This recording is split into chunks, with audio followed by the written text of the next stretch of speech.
Hi, I'm Barry Ostrowski. At RWJ Barnabas Health, we believe that everyone needs to be informed about the important healthcare issues affecting their lives. That's why we're proud to support the important educational programming produced by the Caucus Educational Corporation. Funding for this edition of One-on-One with Steve Adubato at NJPAC has been provided by TD Bank, Prudential Financial's Global Communications Department, NJIT, New Jersey Institute of Technology, Josh S. Weston, the Fidelco Group, RWJ Barnabas Health, and by Verizon. Promotional support provided by NJ.com, Small News, Big News, True Jersey, and by Commerce Magazine. This is One-on-One. I'm an equal American just like you are. The jobs of tomorrow are not the jobs of yesterday. Look at this. You got this? Here it is, man. Look at that. Life without dance is boring. When you first heard that they were doing Charlie Rose and Gayle King, didn't you go, what? Do you enjoy talking politics? No. People call me because they feel nobody's paying attention. Our culture, I don't think, has ever been tested the way it's being tested right now. Such a good question. High five. Welcome to the New Jersey Performing Arts Center, where once again we come back by popular demand. We're here with our good friend. What are you laughing about? It's true, with our good friend, John Schreiber, President and Chief Executive Officer of the great New Jersey Performing Arts Center. How you doing, buddy? Good, how are you? Doing great. We kick off another run here. See, it's a run. We're coming back. Is this our 28th season? How long have we been doing this? See, you're saying it feels like that is what you're implying. No. So listen, talk about some of the great things happening at NJPAC. We're kicking this off in December of 2016. It'll run after that as well. Best things happening down here. Well, right across the street, we are building a 22-story residential tower. It'll be the first luxury housing ground up in Newark in 70 years, 245 units, and we think it's going to be transformational for the neighborhood. What impact? Well, I mean, Newark is now, evolving into a 24/7 live, work, play destination, and our building, the Haynes building with 160 units and the Whole Foods on the ground floor, and Rutgers School of Art and Design going in there. Back of us on Rector Street, there's another 20-story tower being built. So there'll be thousands of new residents in the downtown, within the next 2 to 5 years. Very exciting. John, you and I have had this conversation offline as well as on the air over the last couple of years. Mm-hmm. The role of the Arts Center. The arts, culture, incredible performances here, very loyal. Folks come here to see all kinds of performances. But then the part that has to do with economic development, explain that to folks. Someone said, what's the Arts Center doing involved in that? You say? Well, the arts are a tremendous economic driver. For every dollar somebody spends on a ticket to a performance, there's a $4 return in terms of other monies that are spent in the market. So whether it's parking or food or, other experiences that folks have, we have over 425,000 people came to the Arts Center last season, right? That's a good number of folks. I would say probably twice as many people went to the Prudential Arena to see sporting events and to see concerts there. So that's a lot of folks who are coming downtown, buying tickets, spending money, and our goal going forward is to make those visits longer term. Come earlier, go to the Newark Museum, go to the Newark Public Library, go to Military Park, dine someplace off of our campus, but in the community, and make this a cultural visit. Let's talk about some of the most exciting things happening this season. I can't even call it a season because it never seems to stop here at the PAC. Kicking off December and moving forward, some of the best stuff happening. Well, the first weekend in December, Michael Feinstein is going to be hosting Michael Feinstein. 2 nights of American Songbook at NJPAC, and that's a with our partners at NJTV and Channel 13 and WLIW. And all the PBS partners in the region. Absolutely, and so we'll have 2 evenings of performances with Michael interviewing and playing, and so that'll be fun. We have our hip-hop Nutcracker. The hip-hop Nutcracker, which we've featured here before. Tell folks 20 seconds on that. What is it? It is Tchaikovsky's music, Curtis Blow scratching, dancers who are interpreting that music through hip hop.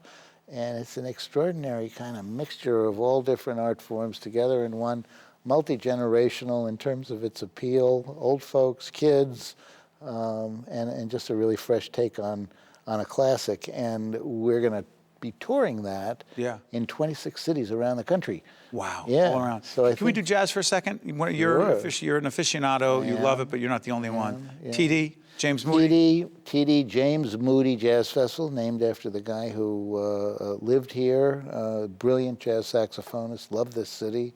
And the Moody Festival started in early November and continued for the whole month. We did an amazing show called Jazz in the Key of Ellison, and that was inspired by Don Katz, who's the founder of Audible, who was a student of Ralph Ellison, the guy who wrote Invisible Man. And so we have Catherine Russell, Wynton Marsalis, Angelique Kidjo, Patty Austin, the actor Joe Morton, the rapper Talib Kweli, all performing music that Ellison loved and reading his words in this kind of amazing integration. So that was an extraordinary thing. The other great thing about the PAC is that you have community events here. Just a couple months ago, there was a powerful forum dealing with police minority relations that we taped interviews at that were airing on public broadcasting as well, bringing folks together to have important community conversations. It's a key part of best practices and use of this place. This is a community center. It was designed for great symphony orchestras and great musicians and performers, but it was also designed as a place where citizens can come together and talk about important issues.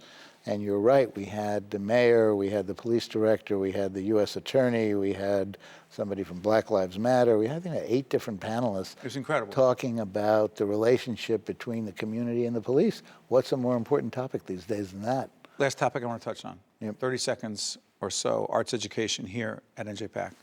So it's a really important part of who we are. We touch about 75,000 kids and families a year, and we've been working hard to see how it can be even more effective than it is. And we've landed on something called the Maker Movement. The Maker Movement. Right, and the Maker Movement is about kids as creators and producers, right?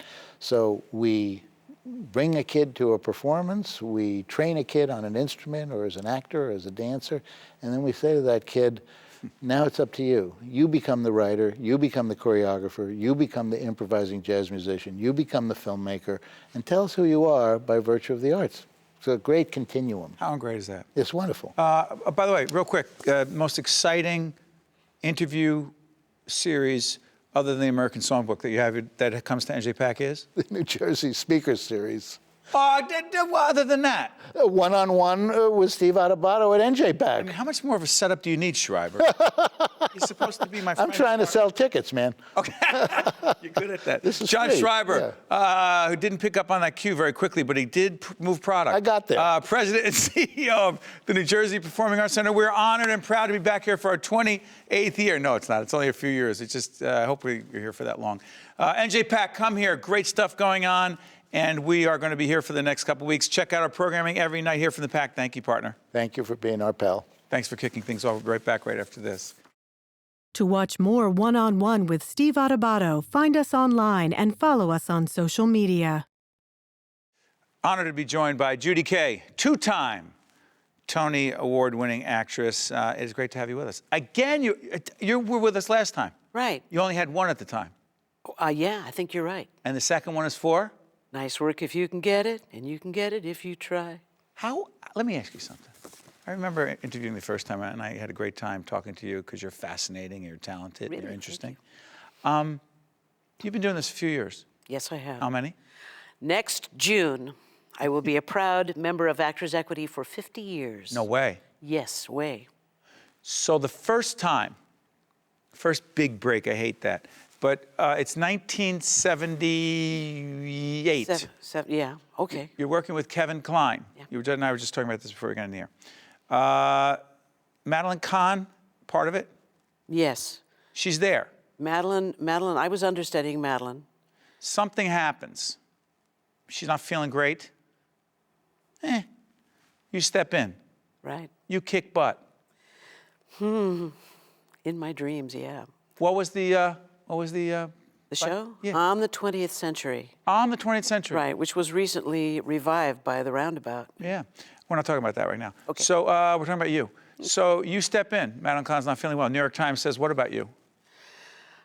They came back and they liked it. They liked it. They said you're an overnight success. They said you were Something huge. like that. I was actually on the front page of the Post. The first time that was the first of 2 times I was on the front page of the Post. I didn't murder anyone. That's a good thing. Yeah, I didn't do, but by the afternoon I was on the floor of the IRT. So people were putting it under their dog. Yes. I had to do. My producer said go with it. I'm going with it. Okay. And so here's the deal. You are now literally in that moment. Your life changes or no? Oh, completely. How so?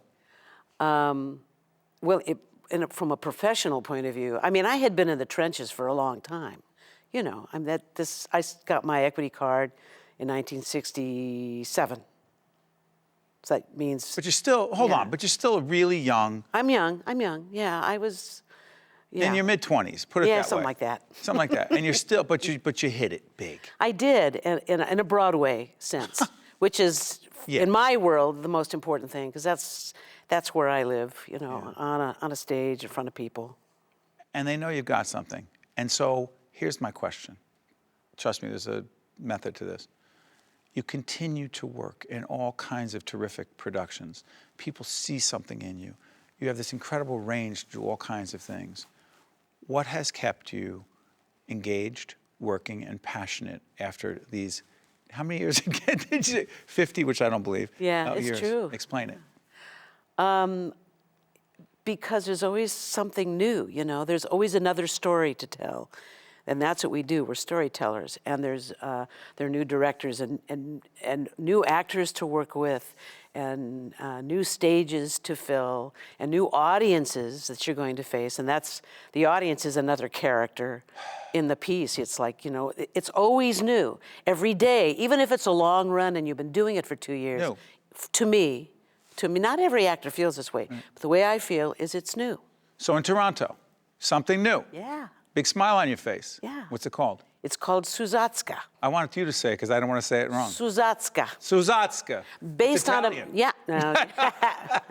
based on a film called Madame Suzatska that Shirley MacLaine did back in the 80s and won a Golden Globe for, thank you. I am not playing Madame Suzatska. I am actually Victoria Clark, wonderful, wonderful Broadway actress, wonderful singer, wonderful intellect person. She will be playing Suzatska, and I play actually her older friend and confidant. The Countess is what she's known as, and she saved Suzatska when Suzatska was a child from the Nazis. Her whole, the backstory on this thing is just amazing. It's amazing. And does this come to Broadway in 2017? That's the plan, and so stay tuned. Fall of 2017. As we speak, Wicked? I'm in Wicked, yes, 1 more week only. As we speak. Yeah. What's that been like? That has been great fun. It's been kind of a surprise, because I never realized that this particular role had that much going on in it. And I thought, why do they want me? But I love the show, so I'll do it. Describe the role. My role? Yeah. Yeah. Who was it? Who was it? Oh, it was Carol Shelley, who was a mentor to me and one of my favorite actresses and people in the world. And they had been asking me about coming into it for a long time, because this thing has been on next Sunday, 13 years, 13th anniversary of Wicked. And they're heading into their 14th year, but it won't be me with them. I'm going to Toronto to start Suzatska. Yeah. So here's the thing: the Cole Porter connection. Talk to me about it. For me, it's part of that great American songbook. You know, I mean, I love all of that music, all of my life. There was a thing when I was growing up in Phoenix, Arizona, on a radio station there called the Teenage Underground. We were the kids who, we liked the Beatles, we loved all of that, but we secretly were really passionate about the songs that our parents had grown up on and our grandparents. The Great American Songbook. Yeah.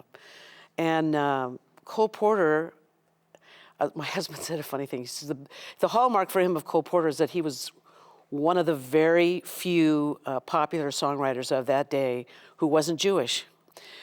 But that's probably true there. I mean, if you think about it. That's right. Yeah. The Gershwins. The Gershwins, Berlin, Berlin, yeah, right. yeah, all and on and on. But such passionate music, beautiful, actually really beautiful songs, and great, witty, very personal, sometimes painful lyric writing. You connect with it. Yeah. Ridiculous I think question does. I have to ask. 50 years. Love this. It's your work. It's your passion. It's what you were born to do. Do you have any idea what the heck, this is a stupid question. Do you have any idea what you would do if you weren't an artist? Oh, I love, we have a thing in our house, we call it Judy porn. It has to do with houses and decorating and nesting, and I mean, maybe I'd be in real estate, maybe I'd be an interior designer, maybe, I don't know, but that's still kind of the arts. But I love the idea of people nesting and the whole HGTV thing. It's become widespread, but before there was an HGTV, there was me. You were doing it. Doing it, yeah. Were we going to see you on a show on HGTV? I don't know. Okay. I don't know. You love, so 50 years at this. Yeah. As passionate as ever. You're going to continue doing great work. I hope so. Because people want you. Well, and I'm getting into that sort of ripe area of the almost old now, and I'm going to age up for the Countess actually, and says Suzacka. You got to age up. I'm going to age up. I Actually, love it. I play an even older person, and so that should be really fun to work on the makeup and, put that character on. And she's kind of a neat old lady. She's into the kind of counterculture of the 80s. So she's very au courant. It should be fun. It should be a lot of fun.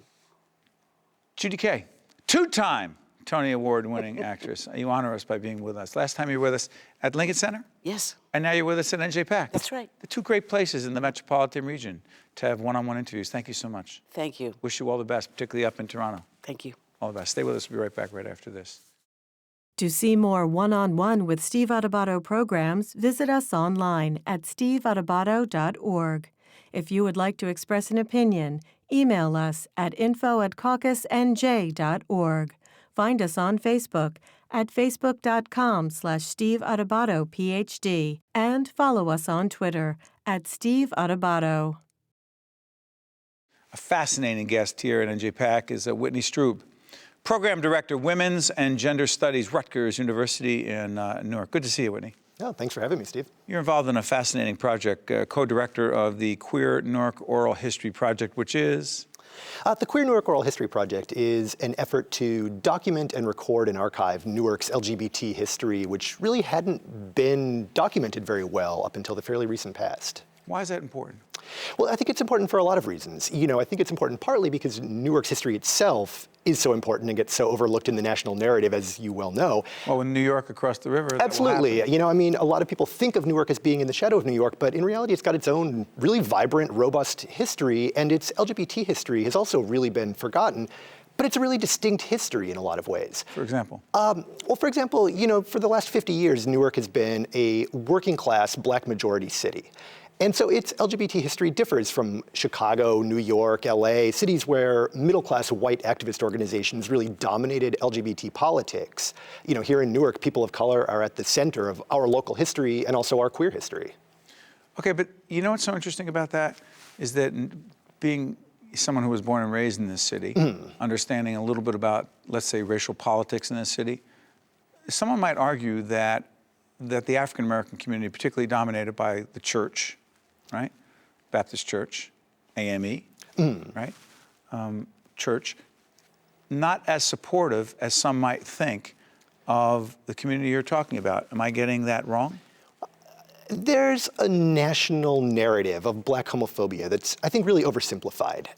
Not that simple. No, I don't think so. The reality is homophobia cuts across racial, ethnic, religious lines. We know that. We know white communities, black communities, Latino have all been complicit in homophobia in the past. But I think the black church has been particularly blamed for a disproportionate amount of homophobia. And so when we look at the story up close, what we really see is a complication of that narrative. We see that for a lot of young queer people, the Black church has often been a place of solace and community. Places like the choir have been a safe place for sort of non-normative people of various stripes. And we've gotten that in a lot of the interviews. We expected to find homophobia in the church. And the reality is a lot of, especially young people, have told us that the church was somewhere where they made gay friends. A sanctuary. Absolutely, yeah. Sanctuary is an important word. So to be clear, many of the stories you found about the history of the LGBT community in Newark revolve around the church. The church has been central. I mean, faith communities in Newark have always been central to all racial and ethnic groups, right? And so because of that, yeah, the church has been central, but not in the predictable way you might expect. I think the Black church has been a scapegoat for a lot of narratives of homophobia, and there has been a lot of homophobia in Black and white churches, absolutely. But what we want to do in the Queer Newark Oral History Project is complicate that story and show, how these spaces that might seem monolithic or oppressive, are more complicated than that, and how people resist and find community and, like you said, sanctuary. And the civil rights movement in this city and the community that you're referring to. Talk about the connection. Sure. I mean, there's a lot of actually really fascinating overlap. For instance, CORE, the Congress of Racial Equality, one of the big... Roy Ennis, who started it. Yeah, absolutely. So Not in Newark. No. But over in New York. Right, but the Newark Essex chapter in the 1960s. For a brief moment in 1964, Raymond Proctor was the head of CORE. So Raymond Proctor was actually a gay man, which was not understood at the time. I didn't know that. Yeah, later in life, he came out. I mean, he died of AIDS a few decades later. And so, in all of these ways, I think the gay liberation struggle and the Black freedom struggle very much overlap and intersect in the sort of stories we're recovering. And I think Raymond Proctor, who later taught at Essex County College, he's a fascinating example of that. People don't realize that there was that much of a gay presence in even, CORE and other civil rights groups. What's the goal? What are you trying to accomplish here? A few things. I mean, one, to record and document this history because we think it's incredibly valuable and hasn't been documented. But more than that, we want people to recognize this as a central part of Newark's narrative, and we want young LGBT kids in Newark and outside of Newark to recognize that they're part of an important history and to feel like historical subjects and historical agents in a way that, I don't think is necessarily the case yet for everyone. Let me ask you this. The LGBT community. Societal attitudes, moving into 2017. Are we anywhere near where we need to be in terms of acceptance, just not making it a big deal and being positive and saying, hey, what's the big deal? Right. We're moving in progressive directions, obviously, right? I mean, marriage equality becoming the law of the land was a major step forward. And laws are laws, attitudes are different. No, absolutely. And attitudes have shifted too, right? By the time the Supreme Court recognized marriage equality, the American public had already affirmed it socially, right? I mean, the majority of the American public, is completely in support of that. At the same time, I think it's dangerous to think that that's the end of the story. We still have bigotry, we still have inequality, we still have, trans people who don't always have access to the right bathrooms. We still don't have access to health care, we don't have a federal Employment Non-Discrimination Act. There's a lot of work left to do. Bullying. We have bullying laws in New Jersey, yeah, absolutely, and in many states, right? I mean, and again, those are complicated, but a lot of people would present them as progress. The Rutgers connection with Tyler Clementi, and we interviewed his parents, who are just extraordinary people, the foundation they started. The Tyler Clementi situation, his suicide, the horrific events around his death, changed public attitudes much? Absolutely. I mean, that became a national flashpoint and also a moment of rallying within the Rutgers community. I mean, Tyler Clementi wasn't a student here at Rutgers Newark. He was Piscataway, New Brunswick. But, his death was felt throughout this community, and I think the Rutgers system made a real commitment to making sure we don't see things like that, avoidable tragedies happen within our community. And I mean, here at Rutgers Newark, our chancellor, Nancy Cantor, my dean, Jan Lewis, they've been incredibly supportive. I mean, over the 6 years I've been here, we've seen the campus attitude become incredibly warm and affirmative toward queer students in a way that I don't think was always the case. Whitney, you're doing important work. Oh, thank you. Keep it up. Whitney Strub, Program Director, Women's and Gender Studies, Rutgers University, Newark, Co-Director of the Queer Newark Oral History Project. Thank you so much for joining us. This is important work. People need to know about it. Oh, thanks for having me. Appreciate it.